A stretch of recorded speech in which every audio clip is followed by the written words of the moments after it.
चंद्रयान-3 की जानिब से, यानी उनका जो लैंडर विक्रम है, उसने चांद के क्लोजअप कुछ इमेजेस भेजे हैं। रिसेंटली कुछ वीडियोस भेजी हैं जो इसरो ने जो है रिलीज की हैं। कैसी अंधेर नगरी और चौपट राज है, ये जुल्म हो रहा है हिंदुस्तान में। इंडिया भी पाकिस्तान का हिस्सा बन जाएगा।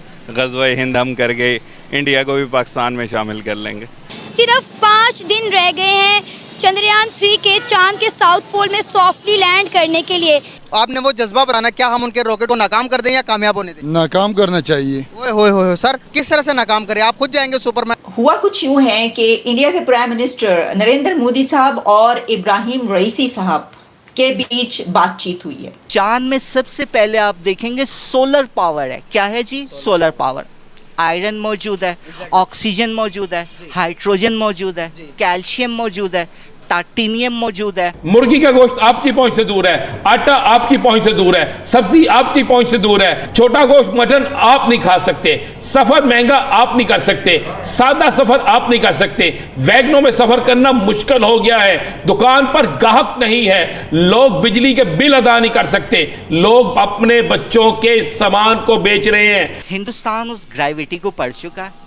इसरो मेडिकल क्या, और मैं कहता हूं कि अगर हिंदुस्तान इसे एज अ वॉरफेयर यूज़ करता है उतरने के बाद, तो उसके पास ये टेक्नोलॉजी है कि वो जहां चाहे वो रेडार सिस्टम को फेल कर देगा, वो कम्युनिकेशन सिस्टम को ब्लॉक कर देगा। भारत का चंद्रयान-3 मिशन चांद के साउथ पोल पर लैंड करने वाला है, चांद के बहुत करीब पहुंच चुका है। सिर्फ 5 दिन रह गए हैं उनकी लैंडिंग में। क्या कहेंगे इंडिया के चंद्रयान-3 मिशन पर आप? देखिए, सबसे पहले तो जैसे कि हमारे कैसे भी कॉम्प्लिकेशंस चल रहे हैं इंडिया के साथ, हम शुरू से अपने आप को उनके साथ कंपेयर करते आ रहे हैं कि कैसे किस तरीके से उनको बीट किया जाए। देखिए, ये जो इस वक्त दौर है ना, ये है कोल्ड वार। इसमें आपने अगर किसी को हराना है ना, तो आप उसको डायरेक्ट अटैक करके नहीं हरा सकते।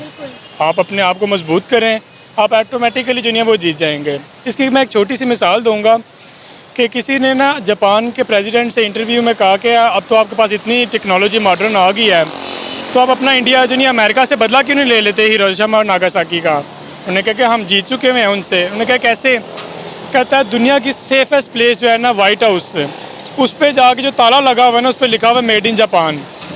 यानी कि उन्होंने क्या किया कि अपनी टेक्नोलॉजी से कि उनको बीट किया है कि आज उनको अपनी सिक्योरिटी के लिए किसकी मदद लेनी पड़ रही है? जापान की। यही काम इंडिया ने भी किया है कि उन्होंने ये नहीं देखा कि यार हमने पाकिस्तान को हराना है, उन्होंने कहा कि हमने अपने आप को मजबूत करना है। तो इसके लिए उन्होंने अपनी सबसे पहले तो एजुकेशन पे जोर दिया है। एजुकेशन पे आप देखेंगे इस वक्त हमारे तकरीबन पढ़े लिखे ग्रेजुएट क्या PhD भी अगर आप लोगों से पूछेंगे ना आर्टिफिशियल इंटेलिजेंस के बारे में, उनको नहीं पता इस बारे में कि वो होती क्या है।